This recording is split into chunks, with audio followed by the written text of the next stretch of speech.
हमारे आपके घरों में जो बिजली की सप्लाई आती है वो ट्रांसफार्मर के माध्यम से होकर के आती है। तो ये जो ट्रांसफार्मर होता है वो सामान्य रूप से 2 प्रकार का होता है, जिसमें से पहला होता है हमारा स्टेप अप ट्रांसफार्मर और दूसरा होता है हमारा स्टेप डाउन ट्रांसफार्मर। तो ये दोनों ट्रांसफार्मर क्या होते हैं, इनके बारे में विस्तार से आप इस वीडियो में जानेंगे, जो कि कुछ पॉइंट्स में इस वीडियो को आप समझेंगे कि ट्रांसफार्मर क्या होता है, स्टेप अप ट्रांसफार्मर क्या होता है। इसके अलावा यह ट्रांसफार्मर जो है वो कैसे काम करता है, मतलब जो स्टेप अप ट्रांसफार्मर है वो कैसे काम करता है और इसका उपयोग हम कहाँ-कहाँ पर करते हैं जो स्टेप अप ट्रांसफार्मर होता है, और ऐसा क्यों हम करते हैं स्टेप अप ट्रांसफार्मर में। इसके अलावा दूसरा ट्रांसफार्मर जो हमारा वो स्टेप डाउन ट्रांसफार्मर है। तो स्टेप डाउन ट्रांसफार्मर क्या होता है, यह कैसे काम करता है, इसका उपयोग हम कहाँ पर करते हैं। इसके अलावा यह ट्रांसफार्मर क्यों ज़रूरी है, कुछ ज़रूरी तकनीकी बातें जो कि ट्रांसफार्मर के विषय में आपको जानना ज़रूरी है, और निष्कर्ष क्या होगा।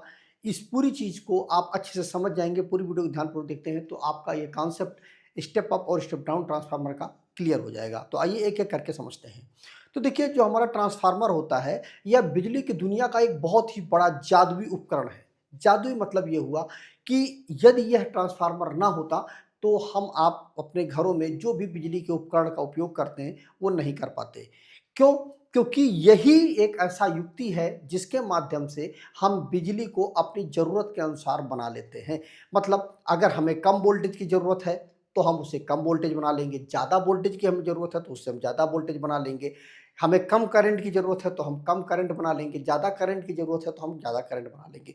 मतलब जैसा हमें बिजली की ज़रूरत होती है उसको चेंज करने का काम हम ट्रांसफार्मर के ही माध्यम से करते हैं, और यही एकमात्र ऐसा विकल्प है जिसके माध्यम से हम यह चीज़ कर पाते हैं। ट्रांसफार्मर होता है, इसको यदि आप सरल भाषा में आप समझें तो जैसे पानी का जो पाइप होता है ना, उसमें जो प्रेशर होता है उसको कंट्रोल करते हैं हम। मतलब पाइप जो होता है उसको हम, मान लीजिए प्रेशर हमें बढ़ाना है तो पाइप हमने पतला कर दिया तो प्रेशर हमारा बढ़ जाएगा, और पाइप को यदि हमने मोटा कर दिया तो प्रेशर हमारा कम हो जाएगा। ठीक उसी तरह से जो हमारा ट्रांसफार्मर होता है वो भी सेम इसी तरह से करता है। मतलब हमें जब वोल्टेज की ज़्यादा ज़रूरत होती है तो अलग प्रकार का हम ट्रांसफार्मर लगा लेते हैं, और जब हमें वोल्टेज की कम ज़रूरत होती है तो हम अलग प्रकार का ट्रांसफार्मर लगा लेते हैं। ज़्यादा करंट की ज़रूरत होती है तो अलग प्रकार का ट्रांसफार्मर लगा लेते हैं। कम करंट की ज़रूरत होती है तो अलग प्रकार का हम ट्रांसफार्मर लगा लेते हैं।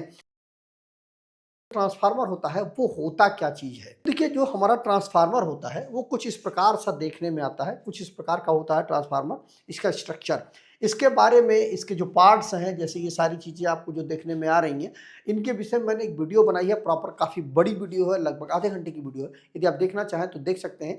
यहाँ पर आपको आई बटन में मिल जाएगा लिंक, इसके अलावा एंड स्क्रीन में भी मैं दे दूँगा, आप वहाँ पर जाकर के देख सकते हैं। तो ये जो ट्रांसफार्मर होता है ये एक स्थिर डिवाइस है, मतलब इसका मूवमेंट नहीं हो सकता है, एक जगह पे फिक्स रहता है। मतलब जहाँ पर इसको लगा दिया जाता है ये वहीं पर फिक्स रहता है।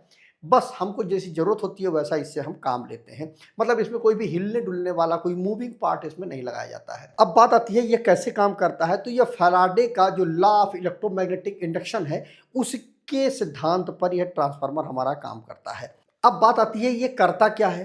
तो देखिए, यह जो ट्रांसफार्मर होता है या फ्रीक्वेंसी, देखिए इलेक्ट्रिसिटी जो होती है उसमें 2 चीज़ें होती हैं। पहली चीज़ हमारी होती है वो वोल्टेज होती है, और दूसरी होती है हमारी फ्रीक्वेंसी। तो जो हमारा ट्रांसफार्मर होता है वो केवल वोल्टेज में ही परिवर्तन करता है, फ्रीक्वेंसी में परिवर्तन नहीं करता है। फ्रीक्वेंसी जैसा आप देंगे इनपुट में, उसी तरह सेम आउटपुट में आपको वही फ्रीक्वेंसी दे देगा। फ्रीक्वेंसी में कोई भी परिवर्तन नहीं करता है, केवल ये वोल्टेज को बढ़ाता या घटाता है, और उसी के अनुसार हमारी करंट भी बढ़ती घटती है।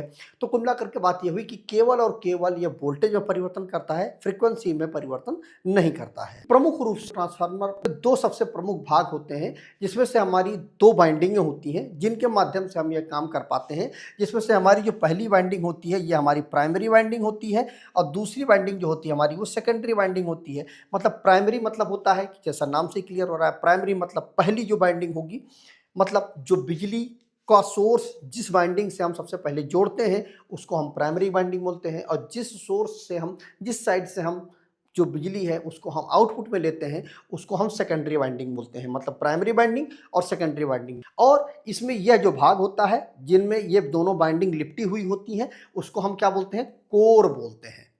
ठीक है, ये सिलिकॉन स्टील की बनी हुई होती है। अब बात आती है कि जो पहला ट्रांसफार्मर है हमारा, जिसके विषय में हमें जानना है कि जो हमारा स्टेप अप ट्रांसफार्मर होता है ये क्या होता है।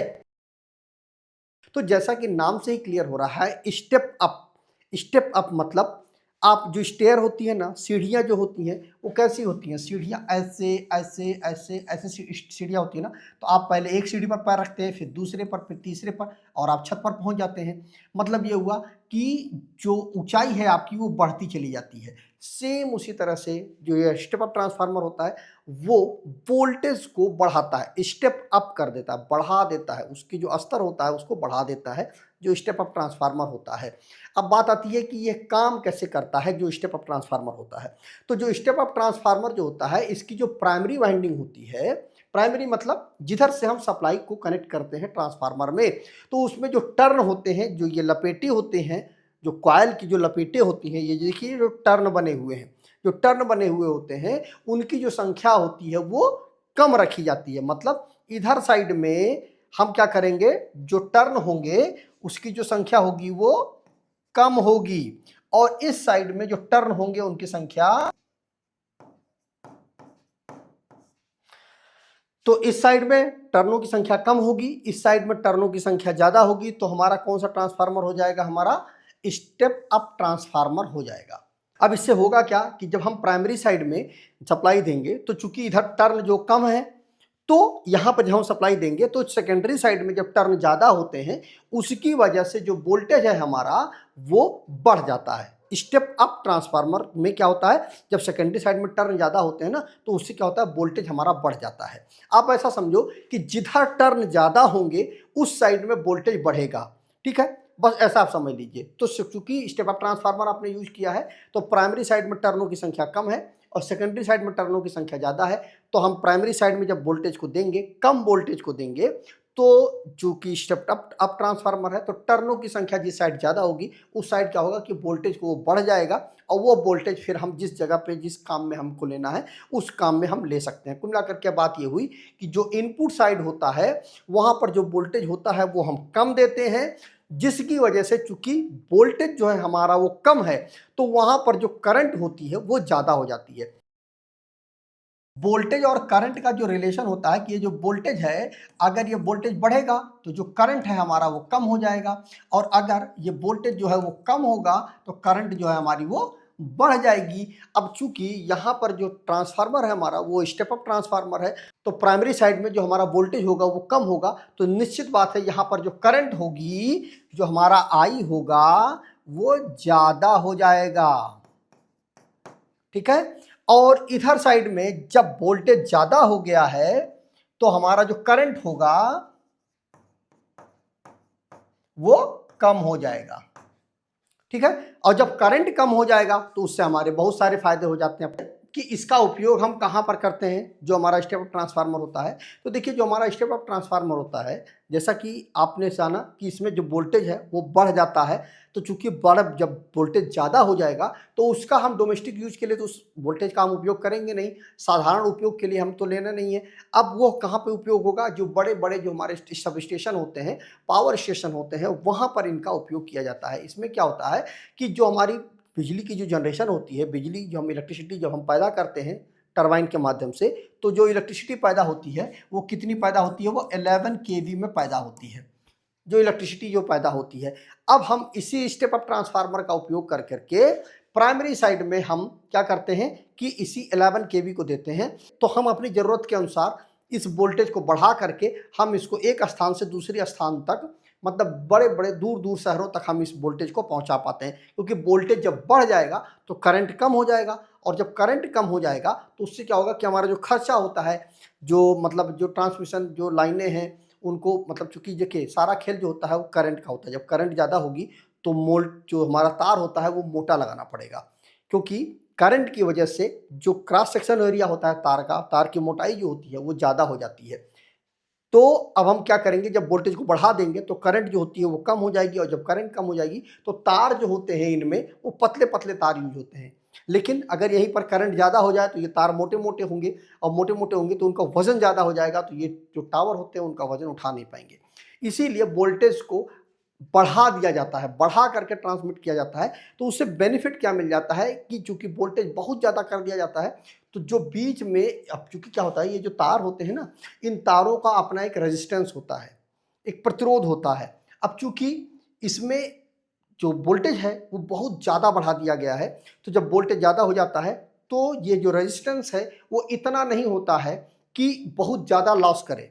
अगर वोल्टेज कम होगा तो लाइन लॉस बढ़ जाएगा, लेकिन जब वोल्टेज को हम बहुत ज़्यादा बढ़ा देते हैं तो उससे बेनिफिट ये मिल जाता है कि लाइन लॉस हमारा कम हो जाता है, और जब लाइन लॉस कम हो जाएगा तो हमारा नुकसान कम हो जाएगा।